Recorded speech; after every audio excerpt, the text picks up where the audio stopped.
হা পুত্র বলে ভূমিতে লুটিয়ে পড়েছে। এই জগৎ সংসারে যত অর্থ প্রতিপত্তি বিষয় সম্পত্তি থাক না কেন, যতই দম্ভ অহংকার থাক না কেন, একটা জায়গায় দেখবে সে পুরুষ হোক আর নারী হোক,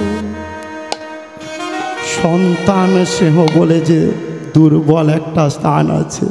আমার রাবণ রাজা সেই দিনে ভূমিতে হা পুত্র বলে কাঁদছে আর লুটিয়ে বলছে, ওরে ওরে বাবা মেঘনাদ, ওরে মেঘনাদ রে,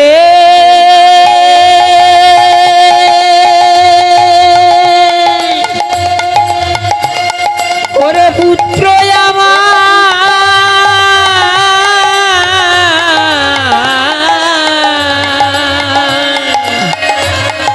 একবারে আমায় পিতা পিতা বলে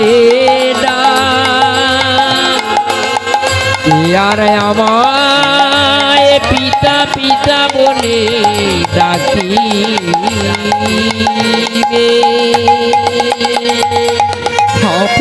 হা পুত্র বলে ভূমিয়ে লুটিয়ে গুড়ি খাচ্ছে।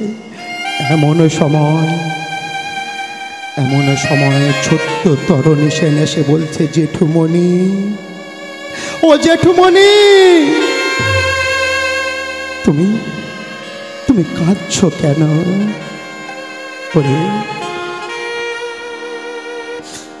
ওরে বাবা, তুই ছোট্ট শিশু বালক, তুই বাবা এ যন্ত্রণা বুঝবি না। কি গো মা, এই জগৎ সংসারে যে একটা বার হারিয়েছে ওই অমূল্য ধন,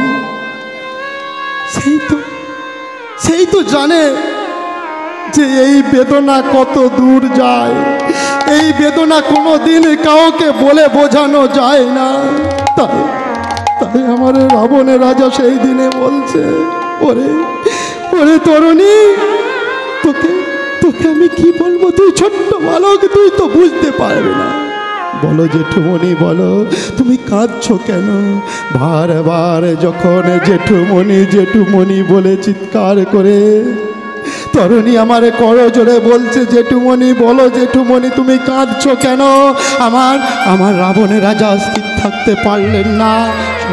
শোন তরুণী, তোর দাদা ভাই আর নেই না। বলো না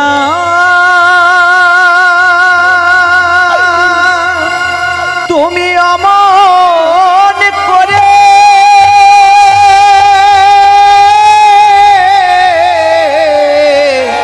বলো না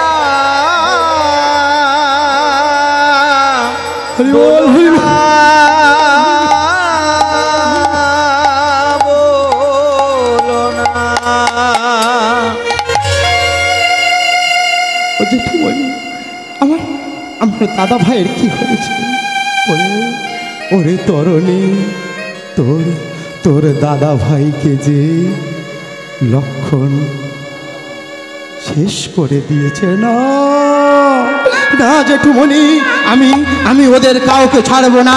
আমি যুদ্ধ করতে যাবো জেঠুমণি।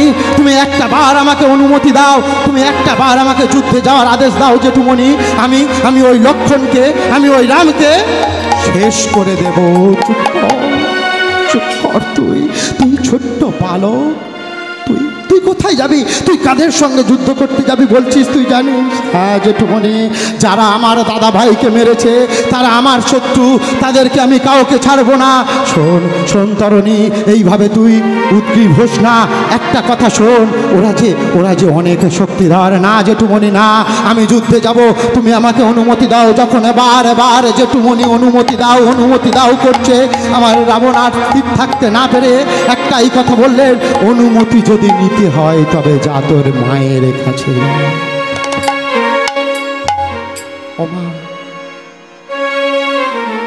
এই জগতে সংসারে এমন কোন মা আছেন জানেন যে যুদ্ধে গেলে প্রাণে বিসর্জন দিতে হবে, তারপরেও যুদ্ধে যাওয়ার অনুমতি কি দেবেন কোনো মা? কি গো মা, আপনারাও তো মা হয়েছে, অনুমতি দিতে পারবেন সন্তানকে? সন্তানের যদি এসে বলে মা গো মা আমি যুদ্ধে যাব, তুমি আমাকে যুদ্ধে যাওয়ার অনুমতি দাও, পারবেন আপনারা? কি গো মা? হ্যাঁ না না পারবেন? পারবেন না? ও মা, আপনারা আছেন বলে তো আজ সমাজটা বেঁচে আছে, আপনারা পারবেন না কি কে বলেছে? আপনাদের মতো মা যদি না পারতো আজকের এই রাত্রি অন্ধকারে আমরা এই দোনা হরিবাসরে এসে কীর্তন শুনতে পারতাম না, আজ আরামে নিশি যাপন করতে পারতাম না, যদি আপনাদের মতো মায়েরা না থাকতো। আপনাদের মতো মায়েদের গর্ভ হতেই জন্ম নিয়েছে সেই বীর জওয়ানরা, যারা আজ তাকিয়ে দেখুন দাঁড়িয়ে আছে আমাদের দেশের বর্ডারগুলোতে এক এক করে অস্ত্র শস্ত্র নিয়ে নিজের প্রাণ বিসর্জন দিতে এতটুকু দ্বিধাবোধ করেনি।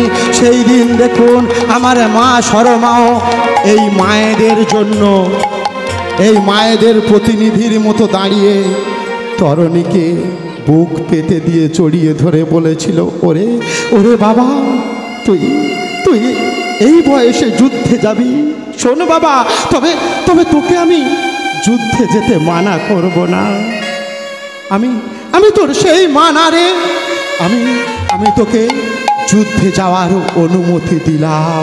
যেই না বলেছে যুদ্ধে যাওয়ার অনুমতি দিলাম, তরণী আমার মনের আনন্দে নাচতে নাচতে মায়ের গলাটা জড়িয়ে ধরেছে।